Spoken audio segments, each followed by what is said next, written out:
Chamacos, es miércoles, ya está con nosotros Mauricio Merino y eso nos llena de gozo en esta mesa. Mauricio. Querido Broso, muchas gracias. ¿Cómo estás, Mauricio? Bien, por fortuna. Qué bueno. Muy bien. Marisa, buen día. Con el gusto Qué gusto saludarte igualmente. Muchas gracias. Pues hoy traigo un tema que sé que es particularmente polémico entre la sociedad mexicana, Broso, que es el del empleo doméstico.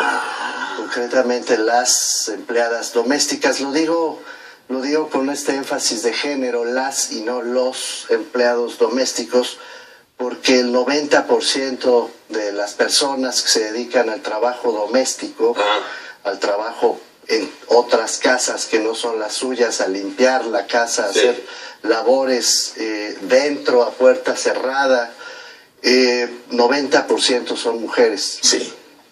Y tengo aquí los datos del Consejo Nacional para la Prevención de la Discriminación, de CONAPRED, que ha estado trabajando sobre este tema, y encuentro que hay, según los datos que a su vez cita de INEGI, hay en este momento más o menos 2.280.000 personas en México dedicadas al trabajo doméstico, dedicadas al trabajo del hogar. Es decir, más o menos el 4.3% de toda la población económicamente activa del país está en el trabajo doméstico. No creo que sobre añadir que 124.000 de esas personas son niños, son niñas. Y por supuesto 80% de esos niños, de esas niñas, son mujeres, pues otra vez.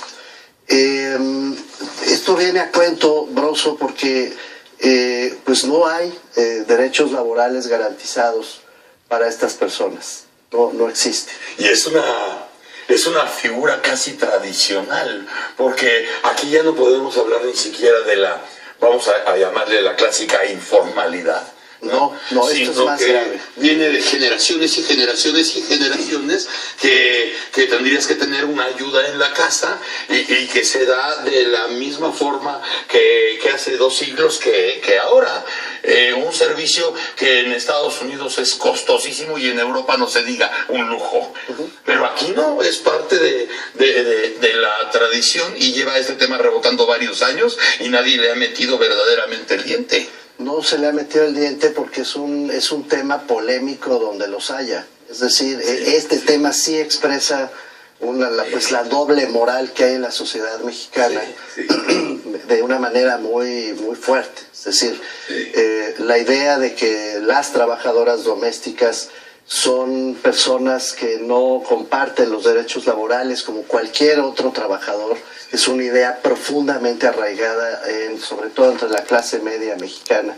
Les parece verdaderamente terrible que las trabajadoras del hogar pudieran tener los mismos derechos, es decir, un horario de trabajo, que pudieran tener un salario asignado, que pudieran tener como el resto de los trabajadores un seguro social, acceso a la seguridad social, que pudieran tener aguinaldo, que pudieran tener una remuneración de vacaciones pagadas. ¿Cómo va a ser posible que haya un contrato firmado, escrito, entre las partes, entre la chica que trabaja en la casa y la patrona, cómo no, para fijar las condiciones laborales? Todas estas que, de acuerdo con la Organización Internacional del Trabajo y con la Corte Interamericana de Derechos Humanos, son los derechos laborales mínimos a los que cualquier trabajador debe aspirar: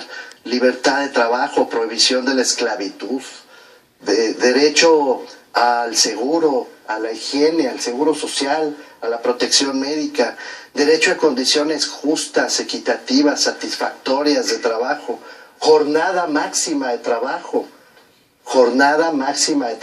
que no sirvan desayuno, comida, cena, atiendan a los niños en la noche, a la abuelita en sus desvaríos, yo qué sé, descanso semanal remunerado, descanso remunerado en periodos feriados, puentes, vacaciones, insisto, periódicas, pagadas y pactadas mediante contrato, etcétera.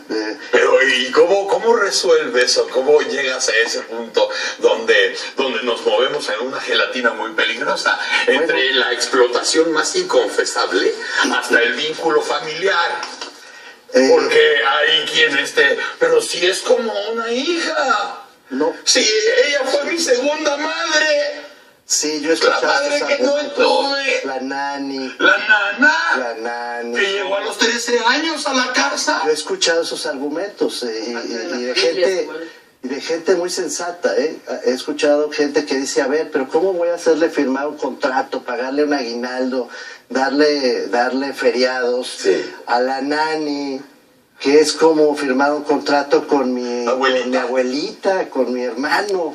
Uno no firma contratos con la familia, ¿cómo puede ser posible? Sí, pero a cambio de eso, resulta que la gran mayoría de las trabajadoras domésticas viven situaciones, Broso, de desamparo, de desprotección, de discriminación y de abuso de maltrato, verdaderamente increíble. Mira, tengo datos de la Encuesta Nacional de Discriminación del 2010, que precisamente sobre las trabajadoras del hogar encuestadas en el ENADIS, una tercera parte de ellas consideró que su salario es muy bajo. En efecto, los salarios más bajos de todos los trabajos que se hacen en este país, incluso en la formalidad, son los salarios de las trabajadoras domésticas. Pero además añade 19%, 2 de cada 10, ha sufrido abusos, maltrato, humillaciones dentro de las casas en las que trabajan. Maltratos del tipo, no puedes comer la misma comida que la familia, no puedes de ninguna manera acercarte a los niños si no revisamos tu higiene. O al revés. Se convierten en las mamás. En algunos casos. Sí, ante la ausencia hay niños que crecen con la nana. La nani famosa. Y entonces imagínate, o sea, la mantienes en corto, la mantienes por fuera del sector laboral, con una responsabilidad que ni siquiera la mamá quiere. Eso, en buen castellano, Broso, se llama esclavismo. Sí. Cuando tú compras a una persona, la metes a tu casa de tiempo completo, la tienes trabajando fuera de horarios razonables, la maltratas, le exiges que asuma responsabilidades que la familia debe asumir. Eso, insisto, en buen castellano, nos guste o no, se polemice o no sobre esta idea, es esclavismo. En el caso, por ejemplo... Y así están las cosas. Como la mamá Dolores, la mamá de Albertico Limonta.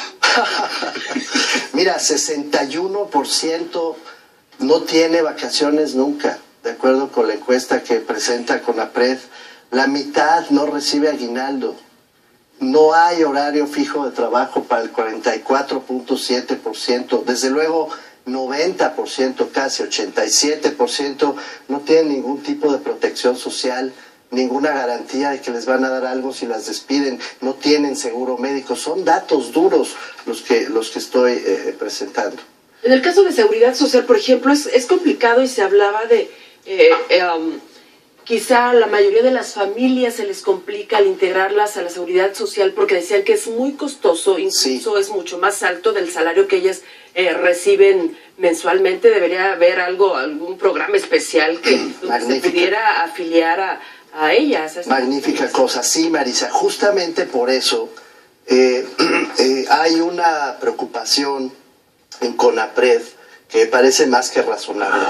México, suscribió el convenio 189 de la Organización Internacional del Trabajo.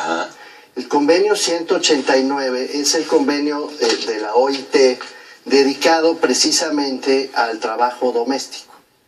Este convenio 189 ha sido invocado por el gobierno mexicano. Lía Limón, la subsecretaria encargada de los derechos humanos, ha dicho ya públicamente que el gobierno mexicano tiene interés en ratificar ese convenio que abriría la puerta para regular precisamente todos estos aspectos que causan inquietud entre la clase media diría yo, para marcar la cuestión de género discriminatoria entre las patronas que consideran cosa menor a las sirvientas, a las trabajadoras domésticas.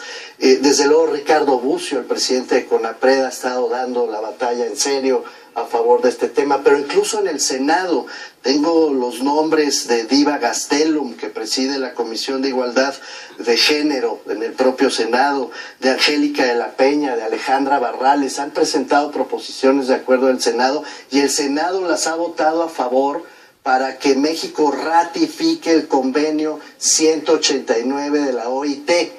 Lo único que falta, que el señor presidente de la República, Enrique Peña Nieto, instruya a su gobierno para que se ratifique el convenio que México ya tiene convenido. O sea, falta una firma. Falta un trámite. Un trámite. Que el presidente de la República reconozca que el status quo en el que estamos es un status quo que soterradamente, solapadamente, permite una forma de esclavitud inaceptable para nuestros días. Y que ese trámite salga de la orden del señor presidente para que sea ratificado por el Senado. El Senado ya expresó su voluntad de ratificarlo.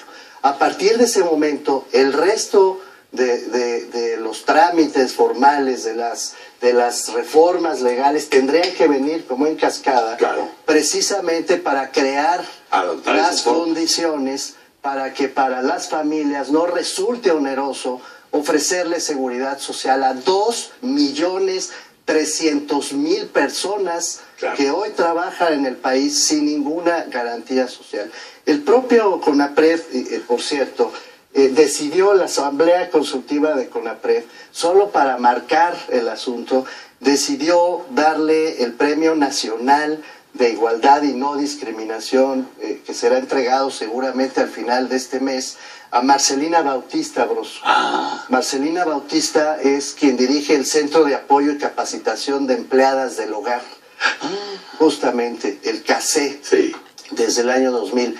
Es decir, ella misma, una oaxaqueña mixteca, ella misma, 20 años siendo trabajadora del hogar, sufriendo vejaciones, hambres, fríos, descuidos, discriminación en todas sus manifestaciones, se dio cuenta que era necesario defender laboralmente a este enorme grupo de personas. Fundó un grupo que en su momento se llamó La Esperanza y finalmente este Centro de Apoyo y Capacitación de Empleadas del Hogar. Marcelina Bautista, se le va a entregar el Premio Nacional con un doble propósito: reconocer el trabajo que ha hecho, pero sobre todo subrayar que es inaceptable. Estamos viendo los datos de la OCDE, por favor, que es inaceptable que este enorme sector de la población mexicana, uno de los más discriminados, de los más marginados que hay en el país, no tenga derechos mínimos, derechos humanos mínimos, porque falta un trámite. El trámite de enviar un convenio que ya existe, que ya tiene México en las manos, y lo único que falta, es increíble, pero es verdad, que desde la autoridad pública de este país se diga, va al Senado para ser ratificado. En ese momento nacería el abanico de los derechos para 2.300.000 personas. La verdad es que me parece inaceptable que ese trámite no se concrete. Y fíjate, un trámite que acabaría históricamente con una deuda que se trae desde el virreinato, ¿no? No, bueno, el esclavismo viene de mucho más atrás, digamos, si a eso te refieres. Sí. Sí, por fortuna no le sacan el corazón en ceremonias rituales, pero se le saca el corazón en sentido metafórico. Porque además 80% de estas mujeres son madres. Claro. Según los datos que el propio INEGI presenta, la encuesta nacional de ocupación que presenta el INEGI, mira, 38% de estas personas tienen de 3 a 5 hijos y son la cabeza de sus familias. 9.4 tienen más de 6 hijos, los mantienen, tienen que trabajar para otras casas en horarios infames. Y encima tienen que ver cómo protegen a sus hijos. ¿Y es Secretaría del Trabajo el área que tiene que...? Es Los Pinos. Directo. Directo. Ya. Sí, de presidencia. Entonces es el único trámite que falta de presidencia de la República, que ahorita desde luego por los 85 años pues muchos deben estar cruditos, pero una vez después de la pancita, pues ahí tienen un tema, ¿no? Donde llevamos algunos siglos de delay, ¿verdad? Para llegar a este punto que nos pone en la mira otra vez Mauricio Merino, como tantas veces nos ha puesto puntos en la mira. Algunos se han superado, otros siguen en el tintero, pero gracias por poner este tema otra vez. Gracias a ti, querido bro. Gracias, Mauricio. Gracias. Mauricio Merino con nosotros en el Mañanero. Chamacos, vamos a un corte y regresamos. Estamos